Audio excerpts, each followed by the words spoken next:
அரசியலை பொறுத்த வரைக்கும் இந்தியாவுக்கு அனுகூலமாக தமிழ் மக்கள் இருக்கிறதன் மூலம் சீனாவுக்கு எதிராக எங்களை பயன்படுத்தி அங்கே ஒரு அரசியல் சுயாட்சியை கொண்டு வரலாம் என்று நம்புறேன். விடுதலை புலிகள் வந்து ஒரு பக்கத்தில் ஒரு பார்வையில் விடுதலை அமைப்பாகவும் இன்னொரு பக்கத்தில் மாபியா கூலிப்படையாக தான் இருந்தது.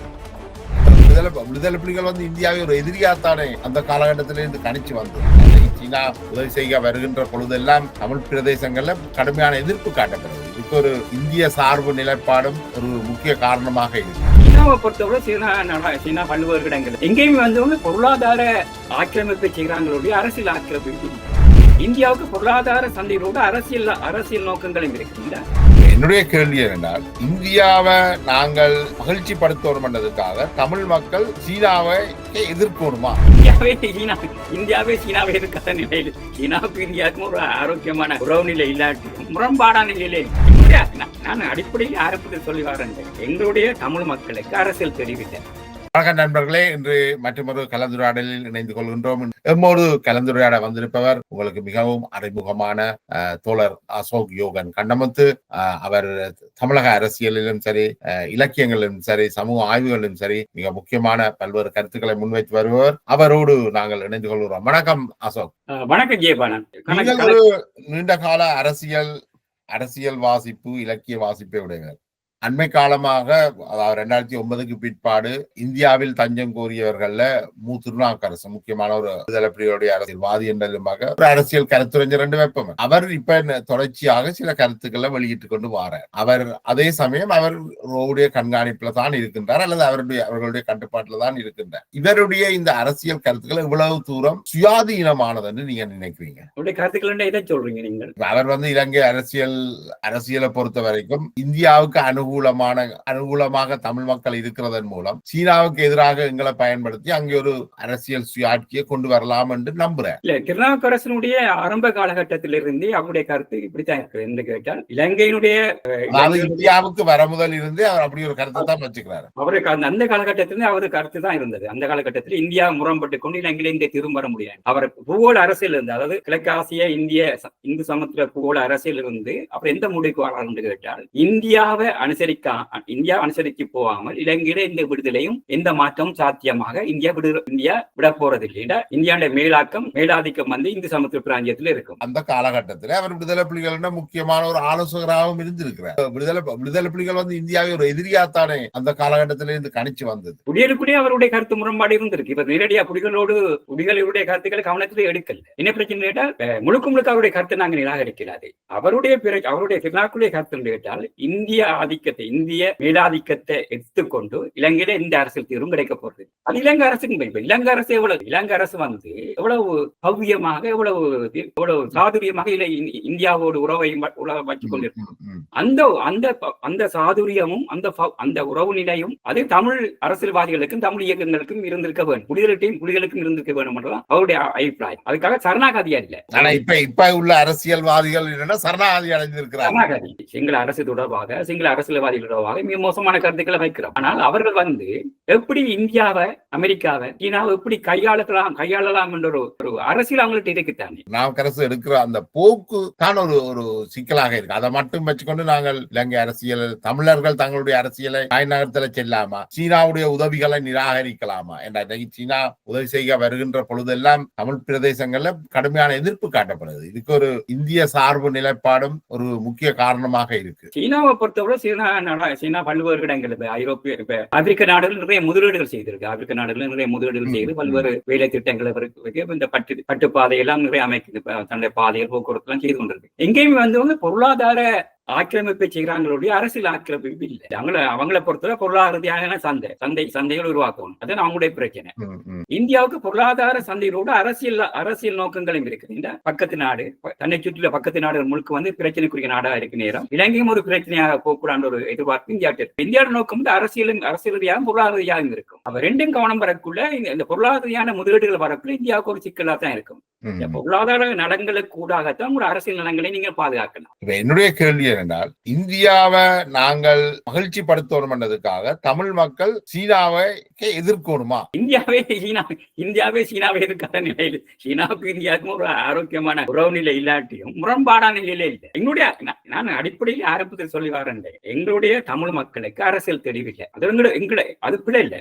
அந்த பலவீனம் ஏன் ஏற்பட்டிருக்கிறா, எங்களுடைய அரசியல் தலைவர்களுக்கே அரசியல் தெளிவில்லை. இப்ப எங்களுடைய தலைவர்கள் எடுத்து பார்ப்போம். ஆயுத இயக்க தலைவர்கள் இருந்து அரசியல் இயக்க தலைவர்களிடம் வந்து எவரிடம் அரசியல் பொருளாதார கருத்தியல் சிந்தனைகள் தெளிவாக இருந்திருக்கிறது? ஒருடம் இல்லை. தமிழம் என்றும் சமஸ்டி என்றும் சுயாட்சி என்றும் அதுக்கான அர்த்தங்கள் கூட எங்களுக்கு தெரியல தானே. இன்றைய தலைவர்கள் எடுத்து பார்ப்போம். வடகிழக்குல செல்வம் வடகிழக்கு டாக்டர் தேவானந்தா, அர்ச்சுனா, அடுத்தது சுமந்திரன், இவர்களாம் எங்களுடைய அரசியல் தலைவர்கள். இவர்களும் சித்தாந்த அரசியல் கோட்பாட்டு ரீதியாக ஒரு கேள்வியை கேட்டால் சட்ட நுணுக்கங்கள் தெரிஞ்சிருக்கலாம். ஆனால் அரசியல் சார்ந்த ஒரு கோட்பாட்டு ரீதியாக மக்கள் சார்ந்த அரசியல் பற்றி இவர்கள் என்ன தெரியும்?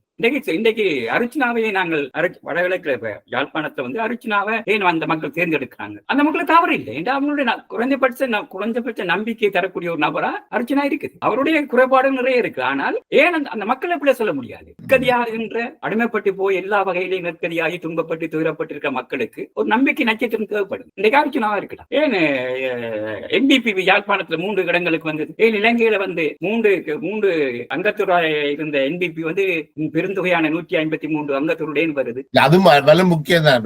நாங்கள் எந்த அரசியல் கொள்கையை வச்சுக்கிறோம்ன்றது முக்கியம் தான். ஆனால் அதிலும் பார்க்க மிக முக்கியமானது நம்பிக்கையை கட்டமைக்குது. ஆனா அந்த தமிழ் அரசு இந்த நம்பிக்கையிலையும் கட்டமைக்கல, குறைந்தபட்ச நம்பிக்கையில கொடுக்கல தமிழ் மக்களுக்கு. வடகிழக்குல வந்து எவ்வளவு அபிவிருத்தி வேலையில குறைந்தபட்ச மக்களுக்கான வேலையில செய்திருக்கலாம், எதுவுமே செய்யல. யாழ்ப்பாணத்துல இந்த மாகாண சபையை எடுத்து பாருங்க, என்ன நடந்தது? இப்ப அதிகார வர்க்கம் இருக்குத்தானே, இப்ப பியூரோக்ரசி, அந்த அதிகார வர்க்கம் என்ன செய்யும்? அது தங்களை காப்பாற்றிக் கொடுக்கும் எல்லா நடவடிக்கையும் மேற்கொள்ளும். அது சாதாரண விதானியில இருந்து GA வரையும், அரசியல்வாதிகள் இருந்து இந்த முதலமைச்சர் வரையும் தான் நடந்து கொண்டிருந்தது. அண்மையில விடுதலை புலிகளுடைய புலனாய்வு பிரிவை சேர்ந்த முல்லைமதி என்பவரோட ஒரு நேர்காணலை நடத்தி இருந்தார். அப்ப அதுல அவர் சில விஷயங்களை வெளியிட்டிருந்தார். அதுல குறிப்பாக அமுதலிங்கம் படுகொலை செய்யப்பட்டது, நீலம் திருச்செல்வன் படுகொலை செய்யப்பட்டது சம்பந்தமான உரையாடல் வருகின்ற பொழுது, இந்தியா வந்து அமுதலிங்கம் கொல்லப்பட்டதுக்கான முக்கிய காரணம் இந்தியா வந்து தங்களுக்கு ஒரு சுயாட்சியை வழங்குவதற்கு ஒத்துக்கொண்டதாகவும், அதை வந்து அமுதலிங்கமும் தமிழர் விடுதலை கூட்டணியும் அதை நிராகரித்ததாகவும், ஏனென்றால் தங்களுக்கு வடக்குக்கும் வடக்கில ஒரு கால், கொழும்பு ஒரு கால் வைத்துத்தான் நாங்கள் நிற்கிறோம், எங்களுக்கு அப்படியெல்லாம் தேவையில்லை, எங்களுக்கு இந்த கட்டமைப்புக்குள்ளேயே இருக்கிற நாட்டுக்குள்ளேயே தீர்வுதான் வேண்டும் என்று கேட்டதாகவும், அந்த அடிப்படையில தான் அவர்கள் படுகொலை செய்யப்பட்டார்கள் என்று சொல்லப்படுது. அதே போல நீலம் திருச்செல்வத்துடைய கொலையில கூட இந்த உரையாடல் ஒன்று நடந்திருக்குது. அந்த உரையாடல்ல வந்து இலங்கை அரசாங்கம் இவர்களுக்கு ஒரு தனி ஆட்சியளவு கொடுக்கறதுக்கான ஒரு உடன்பாடுக்கு வந்து கொண்டிருக்கின்ற பொழுது, சம்பந்தன், நீலம் திருச்செல்வம் போன்றவர்கள் வந்து சுயாட்சியை இல்லாமல் பண்ண முயற்சி செய்தார்கள். தமிழ் மக்களுக்கு ஒரு சுயாட்சி வாரதை நிராகரித்தார்கள். அதால யார் நிராகரித்தது? நீலம் திருச்செல்வம், சம்பந்தன் போன்றவர்கள். அதால தான் அவர்களை படுகொலை செய்ய வேண்டி வந்ததாக அந்த குற்றச்சாட்டு வைக்கப்படுது. இது சம்பந்தமாக நீங்கள் ஏதாவது அறிஞ்சிருக்கிறீர்களா? நீங்கள் ஏன் இவர்கள் கொல்லப்பட்டார்கள் என்று நினைக்கிறீர்கள்? இந்தியாவை பொறுத்தவரை தனி நாட்டுக்கான எந்த உத்தரவாதத்தையும் இந்தியா எக்காலத்தையும் கொடுத்ததில்லை. அவர்களை பொறுத்தவரை தமிழ்நாடு அந்த சமஷ்டி, தமிழ்நாடுடைய தனியாட்சி, மாநில சுயாட்சியை கூட இலங்கை கொடுக்க தயாரில்லாம, அவங்களை பொறுத்தவரை குறைந்தபட்சம் வடகிழக்கு இணைந்த ஒரு மாகாண சுயாட்சி, இந்தியாவில் மாநிலங்களுக்கு இருக்கின்ற அதிகாரங்களோடான ஒரு மாநில சுயாட்சியை கொடுப்பதற்கான அரசியல் திட்டம் தான் அவங்கள்ட்ட இருந்தது. ஒரு பூரண சமஷ்டியும் இல்லது. அவர்கள் எந்த காலகட்டத்திலும் இயக்கங்களுடைய தலைவர்களோடு உரையாடிய காலகட்டத்தில் இருந்து, திம்பி பேச்சுவார்த்தையிலிருந்து, தனிப்பட்ட இயக்கங்களுடைய தலைவர்களோடு பேசின இந்த காலகட்டத்திலையும் அவர்கள் வந்து தனியாட்டு கோரியை ஆதரிக்கவில்லை. இந்திரா காந்தி அதில் மிக கவனமாக இருந்தவர். இவர்கள் எதிர்பார்த்து இந்திரா காந்தி பங்களாதேச உருவாக்கி, பாகிஸ்தான்ல இருந்து பங்களாதேச உருவாக்கணுமாய் தங்களுக்கு தமிழீழத்தை உருவாக்கி தருவாங்க இவங்க எதிர்பார்த்தவங்க. ஆனா இந்திய அரசியல்வாதிகளும் இந்திய அரசு அறியப்பட்ட ஒரு விஷயமா தான் இருந்தது. இப்ப நீங்க சொல்ற இந்த கருத்தியல் தான் நாங்கள் பொதுவாக ஒரு கருத்தியலாக அல்லது ஒரு எடுகளாக வச்சிருந்தது. ஆனால் இந்த விடுதலை புலிகளுடைய அமைப்புக்குள்ள இந்த கருத்தியல் ஒன்று வந்திருக்குது என்றால், இந்தியா தமிழீழத்தை பிரிச்சு தாரதுல பெரிய பிரச்சனை படையில, ஆனால் மாகாணங்களுக்கான முழுமையான அதிகாரங்களை கொடுக்கறதுல இந்தியாவுக்கு உடன்பாடு இல்லை என்ற கோணத்துலதான் அவர்களுடைய புலிகளுடைய அரசியல் என்றது வந்து ஒரு மிக சூழ்ச்சியான நேர்மையற்ற அரசியல். அமலிங்கம் கொலை செய்யப்பட்டதுக்கான அடிப்படை காரணம் நான் அறிந்தது என்று கேட்டால், அமலிங்கம் இந்தியாவுக்கு போறதுக்கு 2 நாட்கள் முதலாம் படுகொலை செய்யப்பட்டது. அவர் இந்தியாவுக்கு போவதற்கான இந்திய அரசோடு பேச்சுவார்த்தை நடத்துவதற்கு ஆயுதப்படுத்திக் கொண்டிருக்கிறார் என்ற அறிந்து தான் புலிகள் படுகொலை செய்தது. இந்த பயணம் என்னவாக இருந்தது என்று கேட்டால், இலங்கையில் ஒரு அரசியல் தீர்வு ஒரு சுயாட்சிக்கான அரசியல் தீர்வு வந்து அமலிங்கம் தமிழர் விடுதலை கூட்டணி நினைக்கிறேன் தமிழர் விடுதலை கூட்டணி மற்ற அரசியல் கட்சிகள் சேர்ந்து உருவாக்குவதற்கான ஒரு அடிப்படை திட்டம் இந்தியாட்டே இருந்தது.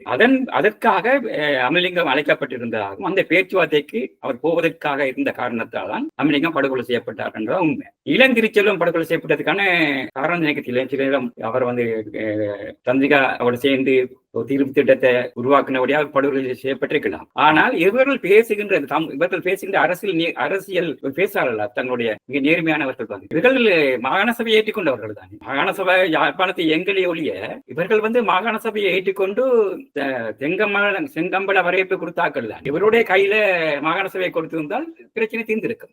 இவர்களுடைய அந்த அதிகாரத்தை இவர்களுடைய கையில கொடுக்காதாலதான் மாகாண சபை நடக்கும். பிரச்சனை அமலிங்கத்தை கொலை செய்ய வேண்டிய அவசியம் தான். அந்த அமலிங்கத்தை கொடுத்த அதிகாரத்தை வந்து புலிகளுடைய கையில கொடுத்திருந்தால் இந்தியாவை வந்து இவர்கள் தெய்வமாக வழிபாட்டுக்குரிய அரசாக அந்த கால இந்தியாவை வணங்கியிருப்பாங்க. வந்து ஒரு நேர்மையான அரசியல், ஒரு அடிப்படையான நேர்மையான உறுதியான கோட்பாடு புலிகளிட்ட எப்பவும் இருக்கிறது தான். இலங்கை அரசை எதிர்த்தாங்க. கடைசியாக பிரேமதாசாவோட 14 மாதம் ஒரு தேனிலவ காலம் கில்டன் கொட்டர்கள் உங்களுக்கு வெளிப்படும். கில்டன் கொட்டர் 4வது மாடி ஒரு வருஷத்துக்கு உங்களோட கட்டுப்பாட்டுலாம் இருந்தது. அந்த காலகட்டத்திலோ தேனிலவ காலம் அந்த காலகட்டத்திலாம் இவர்களுடைய எல்லா சகல நடவடிக்கைகளும் NDP இருக்கிறதா. இப்ப இந்த அளவுக்கு உண்மை சொல்றது நான் அறிந்த விஷயம். ஏபியினுடைய பல்வேறு நபர்களை கொலை செய்வது, பல்வேறு தோழர்களை கொலை செய்வதற்கு, கிராம கொலை செய்வதற்கு அந்த காலகட்டத்தில் புலிகளுடைய குறிப்பிட்ட நபர்கள் பயன்படுத்தப்பட்டிருக்காங்க. அப்ப பிரேமதாசா தன்னுடைய சுயநலங்களுக்காக புலிகளை பயன்படுத்தி, புலிகளும் சுயநலங்களுக்காக பிரேமதாசா பயன்படுத்தி அந்த காலகட்டத்தில் தான் அமலிங்கம் போன்றவர்களும் செய்யப்பட்டவர்கள். விடுதலை புலிகள் வந்து ஒரு பக்கத்தில் ஒரு பார்வையில் விடுதலை அமைப்பாகவும் இன்னொரு பக்கத்தில் மாபியா கூலிப்படையாக தான் இருந்தது. ஜேவிபியை விடுதலை புலிகள் அழிப்பதற்கு பயன்படுத்தினார்கள் என்றது இவ்வளவு தூரம் அந்த நேரம் நெருக்கம் இருந்தது உண்மை. நீங்க சொல்கின்ற போல பிரேமதாச அரசுக்கும் விடுதலை புலிகளுக்கும் மிக நெருக்கமான ஒரு உறவு இருந்தது. இல்ல அந்த காலகட்டத்தில் நான் கேள்விப்பட்டேன். எந்த அளவுக்கு உண்மை தெரியாது. ராணுவத்தோடு துணை குறிப்பாக கிராமமாக வெட்டி கொள்ளப்பட்டார்கள் ஏபி தோழர்கள். அதற்கு குறிப்பிட்ட புலிகளுடைய சில உறுப்பினர்கள் தனிப்பட்ட வகையில் பயன்படுத்தப்பட்டதாகத்தான் அதை எந்த அளவுக்கு உண்மை தெரியாது. அந்த காலகட்டத்தில் கலைக்கப்பட்டது. இப்ப நாங்கள் இது உண்மையாக இருக்கலாம், வதந்தியாக இருக்கலாம். ஆனா நம்புவதற்கான சில தரவுகள் எனக்கு கிடைத்தது. அந்த அடிப்படையில் நான் கலைக்கலாம். ஆனா வந்து முழுக்க உறுதியாக சொல்ல முடியாது. ஆனா இவர்கள் செய்யக்கூடியார்கள். இந்த நீண்ட உரையாடல நாங்கள் பெரியாறுல துவங்கி பிரபாகரன் வரை பல்வேறு அரசியல் பிரச்சனைகளையும் ஆராய்ந்திருக்கிறோம். நாங்கள் மற்றொரு கலந்துரையாடலில் தொடர்ந்து சமூக மாற்றங்கள், அரசியல் சூழல்ல ஏற்படுகின்ற மாற்றங்கள் பற்றி விவாதங்கள் அல்லது கலந்துரையாடல் நடத்துவோம். உங்களுடைய நேரத்தை ஒதுக்கி நம்மளுடைய இந்த கருத்துக்களை பகிர்ந்து கொண்டமைக்கு மிக்க நன்றி. என்னுடைய கருத்துக்கள் முழுக்க வந்து என்னுடைய இதுல இருந்து தான் கதைக்கிறேன். இருக்கலாம் என்றால் இந்த தயாரிப்பு இல்லாமல் கதைக்கிறேன். கடந்த எதிர்காலத்தில் பார்ப்போம். நிச்சயமாக. நன்றி.